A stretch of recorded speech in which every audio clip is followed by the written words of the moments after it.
Hi, welcome to another video of Waco Kid reloading and ballistics. I'm gonna do a real quick one here on case prep. The cheapest way to get started on trimming your brass is to go with Lee Precision. This is for $6.29, you get a little holder and a carbide cutter. And it's got threads on it. You can hold it in your fingers. This is part of a shell holder combo. I don't really know what they call this, but this comes in a kit for $6.29. Then you get caliber specific gauge, which this is 6.5 Creedmoor, and a shell holder. That's for another $6.29. So we're at about $12.60 right now. And that's the basics for being able to cut your brass to length.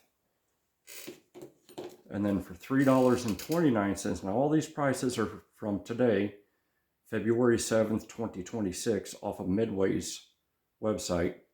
This is a chamfer and deburring tool by Lee. This is universal. It's good all the way up through 50 caliber, I believe. And you can step up to a wooden hand knob that's got the carbide cutter on it. This is $10.99. So your basic set, you take your cutter. In this case, it's just the little one. This is a little hard on the fingers if you're getting started, so you kind of have to go slow, do 50 pieces a night or something until your fingers toughen up, or wear gloves or something. All right, so that's the cutter and the case length gauge set up. Now you're going to screw the other part that came with the cutter into your shell holder that came with the gauge.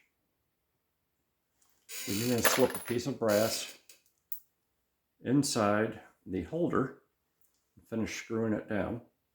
This has to be deprimed first, because this little pin goes all the way in through the primer pocket and taps against the base of this bottom part of this holder. All right, then you just insert it in there, and you should be able to turn it around. This one is not grabbing or cutting, so we're in good shape on that one. Now, over the years, I did a lot of brass this way.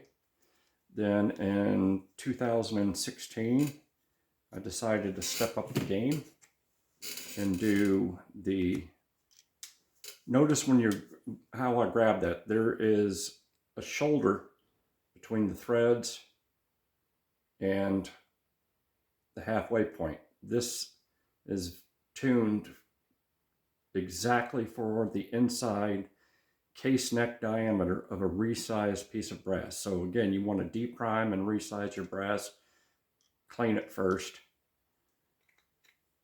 So I'm grabbing down where the shell is a little bit skinnier with my pliers.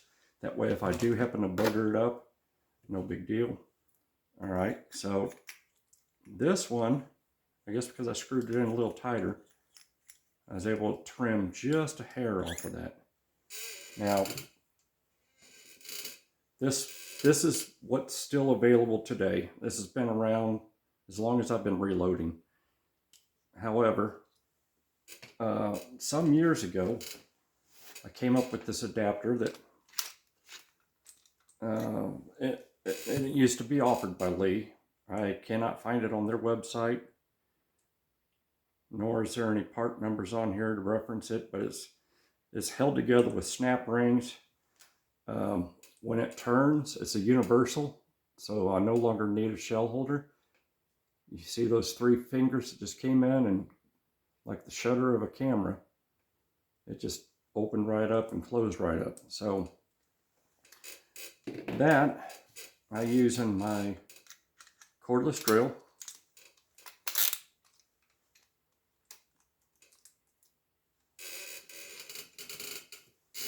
Set my 6.5 Creed case in there, tighten it up just a little bit. And this is where the hands and the fingers and all that, you can start doing hundreds of pieces of brass in a night.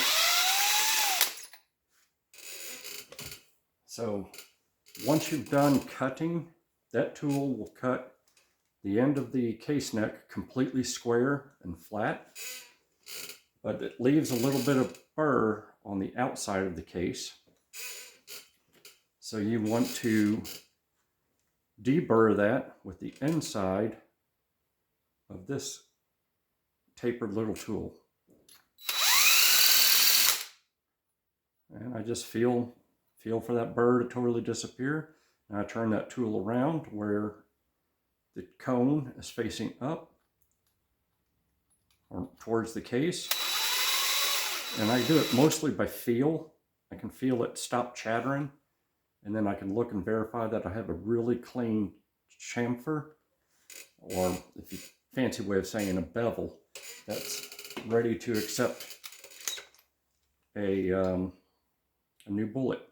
And then this is the final step, the final time that I'm going to be holding a piece of brass. I've already had it through a wash, then I've sent it through a, lubed it up, lubed the case, sized it, deprimed it, and then sent it through another wash to get the lubricant off of it. And now I have trimmed it to length and cut the chamfer and removed the burr. Okay, and that is the final time that is going to be in my hand until it's reloaded. And this is the final time that you can look for and do your final inspection for cracks, anything that's deformed, because let's face it, you'll get into a rhythm when you're sizing and depriming that you may miss a crack or anything. But once the case is clean, and it's cleaned that second time, it shows the tiniest of flaws. Every once in a while, I'll find a case that's got a little ding or dent in it. Depending on where that's located, it either goes into the scrap pile or I'll go ahead and load it and send it anyway. So, and then I sort it, because if you look here, this is my fresh cleaned, but still needs to be trimmed. This is one brand head stamp. This is another brand of head stamp, and then this tray is collecting a mixture of 3. So just in case you like to be, this was a range purchase. I just purchased range brass at bulk and then sorted it through.